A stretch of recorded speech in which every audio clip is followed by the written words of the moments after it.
Hello, welcome back to my channel, and today in this video I'll be showing you guys how to make this wonderful banging curry chicken without potatoes. So first you're gonna need your diced tomatoes, diced bell pepper, diced green onion / scallion, and also chopped garlic. You will also need a hot pepper, of course, but if you do not like a lot of heat, I would suggest you not use it, but that's totally optional. You will also need some carrots chopped up. I just believe it brings a lot of flavor. You will also need thyme, of course. This is a very important ingredient.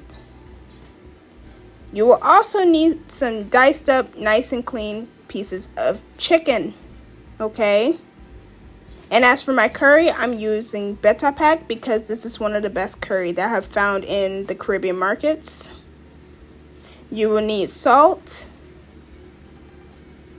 And you will also need black and white pepper. Okay, so now I'm just going to be dumping all those ingredients that I mentioned into the bowl. So we're just starting off with the tomatoes, bell pepper, onion, and garlic.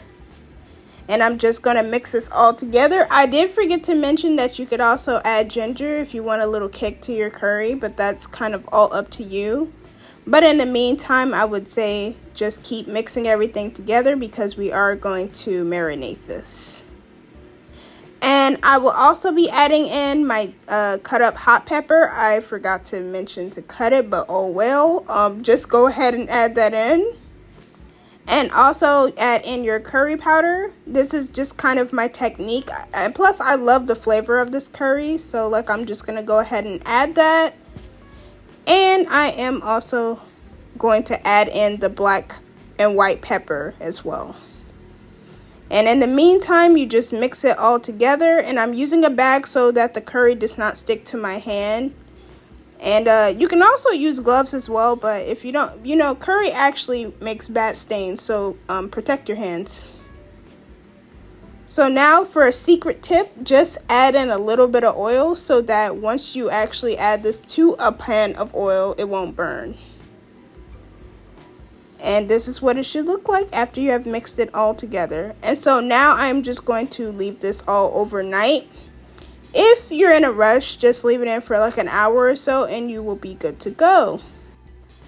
Okay, so my oil has been heated and I did use canola oil, by the way. And at this point, I'll just be adding in more curry powder to the oil.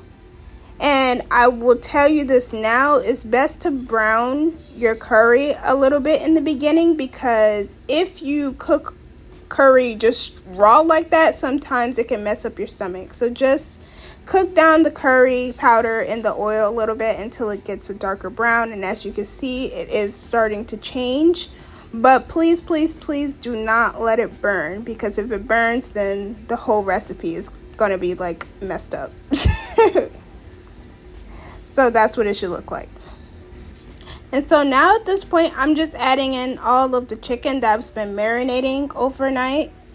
And try not to leave all those leftover ingredients such as the onion, bell pepper, and tomato in there because I believe you should add that last.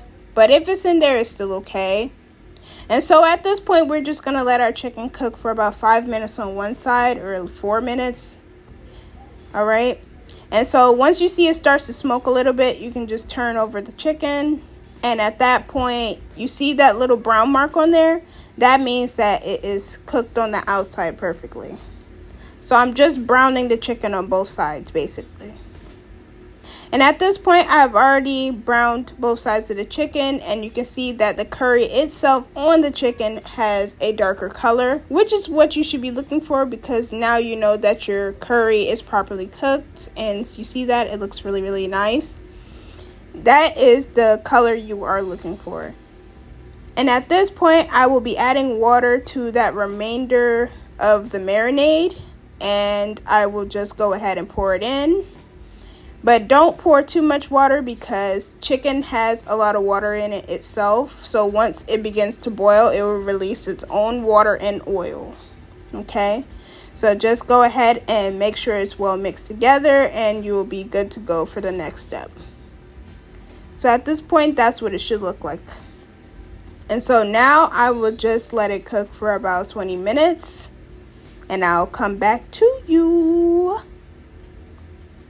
Alright, so after about 20 minutes, you see the water has reduced a little bit, which is okay. And you can also see that the chicken has cooked down properly. This is what you should be looking for. And at this point, you can go ahead and add your carrots in, okay? And I will also add in some more thyme. And I will let this cook again for about another 10 minutes, and then it should be ready afterwards. So after about 10 minutes, this is what your curry chicken should look like. This is my final result of my curry chicken. And thank you so much for watching. Please remember to like, share, comment, and subscribe. And check out my other videos. Have a wonderful day. Goodbye.